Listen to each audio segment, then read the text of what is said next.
The Indian Medical Association of Queensland has been running a public health lecture series since March 2020.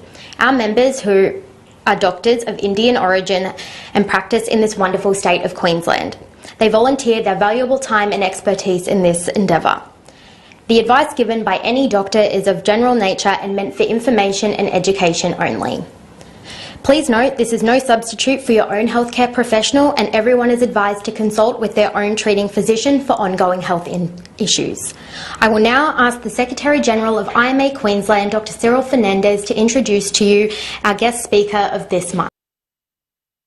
Welcome back, viewers, to Indian Medical Association of Queensland's Aapki Sehath, meaning Your Health program. We have the pleasure of talking to and listening to Dr Supratik Sen Gupta, a pediatrician of wide experience and knowledge in India, United Kingdom, and in Australia. Dr. Gupta did give us an insight on common pediatric presentations, children's health, prevention, immunizations in the first part of his talk. Now, for the listening pleasure or the information of our viewers, I want to ask Dr. Gupta. Dr. Gupta, we have seen, mental health, anxiety, depression, behavioral issues.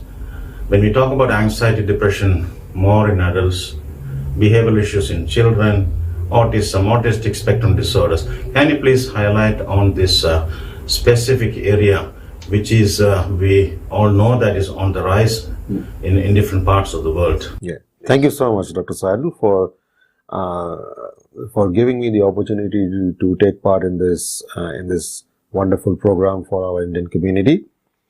As a community pediatrician, I think it's very important for our viewers to understand that the field of pediatrics is actually changing rapidly with the advent of vaccines and important medications being discovered on a daily basis. So you'll find that a large population of our pediatric age group is really healthy.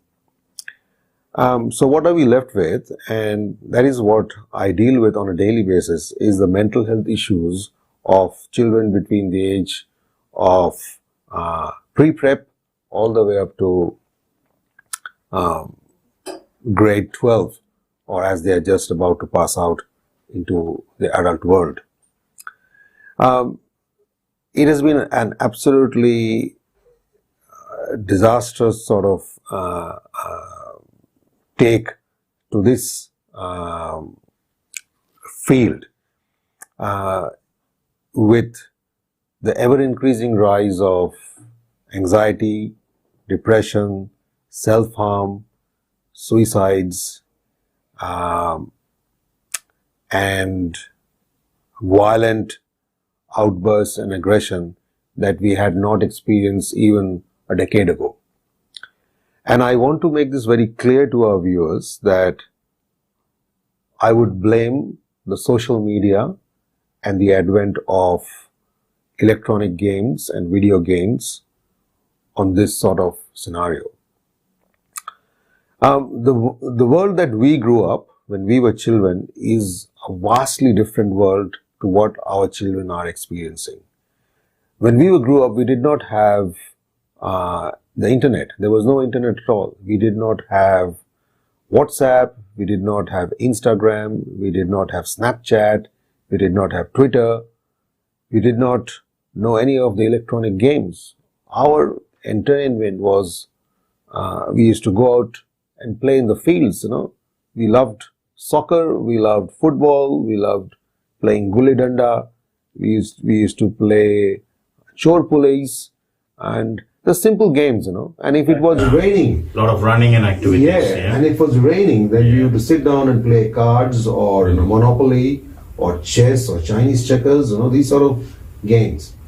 So, as we have progressed, I would say, when I say progress, I would say we have become more an affluent society, People have been able to afford a lot of different things.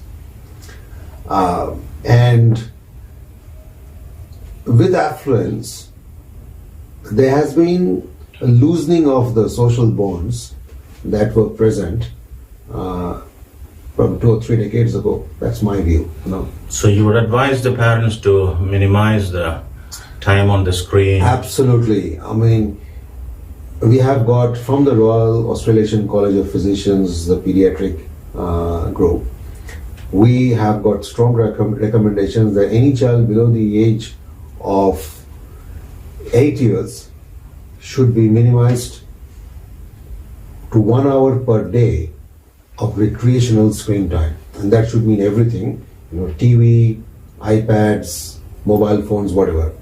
Above the age of 8, yes, you can go up to 1.5 to 2 hours, but that is the maximum. What do you think is the main reason for the mental health disorders, anxiety, depression in children?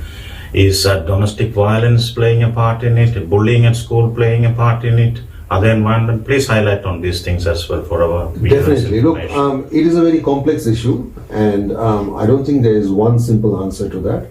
But definitely, as the society has become affluent, we come from the Indian subcontinent, and we always, even I have experienced joint families. That system of joint family has slowly and steadily disintegrated, and we have left with nuclear families. And when I have come to Australia, I'm seeing the family as such is not father and mother. It can be anything. It can be single mother, it can be single father, there can be a gay parent, and so the whole concept of family has changed. And to add to the problem is that because of this ever competitiveness across the world, the curriculum that Australia had been following has also been has become more difficult to negotiate.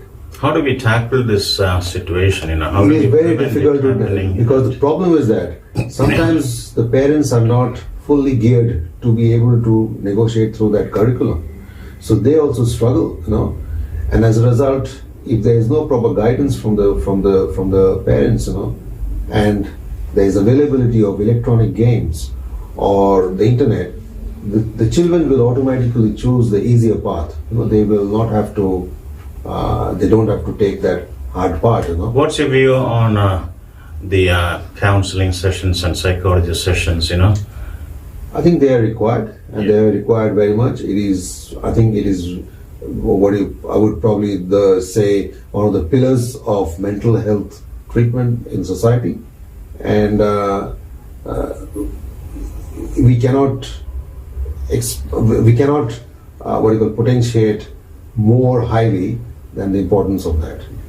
Thank you, Dr. Gupta, for highlighting on different aspects of children's physical health, mental health, immunization. Finally, do you have a phrase or few words of lifestyle strategy for children? Well, I think the most important thing that parents of young children should realize that making availability of an iPad or an iPhone or any kind of device, electronic devices to the children, and hoping that they can keep them happy is not the answer. There needs to be re-engagement with the children on a one-to-one basis. Outdoor activities should be more promoted, and we should try to make sure that they are happy as far as their education goes, as far as their nurturing goes, in a very stable manner.